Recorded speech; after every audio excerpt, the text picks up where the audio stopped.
ମୁଁ ନିକି। ଆଜି ଆମ ଓଡ଼ିଆ ସାହିତ୍ୟ ବହିର ଗୋଟେ ଗୀତ ଆପଣଙ୍କ ସାମ୍ନାରେ ପ୍ରସ୍ତୁତ କରିବାକୁ ଚାହୁଁଛି ସ୍ୱରରେ, ଯାହାର ନାଁ ହେଲା ଆସ କରିବା ଉତ୍ତମ କର୍ମ। ପାଠ ପଢ଼ିବି, ଡାକ୍ତର ହେବି, କରିବି ରୋଗୀ ସେବା, ମୋର ତ ଦେହେ ନାମ ରଖିବି, କହିଲେ ମା ବାପା।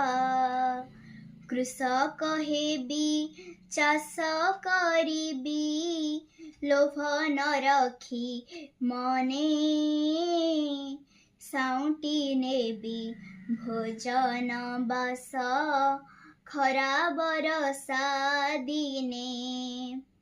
ଦୁଃଖୀ ଜନଙ୍କ ପେଟର ଭୋକ, ବୁଝିବି କାନ୍ଦୁ କାନ୍ଦୁ, ଯେପରି ଥିଲେ ସେ ମଧୁ ବାବୁ, ଆମରି ଗୋପବନ୍ଧୁ।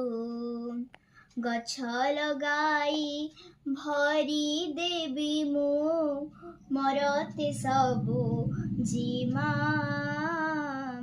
ଗଛ ଆମର ଜୀବନ ଉତ୍ସ, ଗଛ ନ କାଟ ଜମା।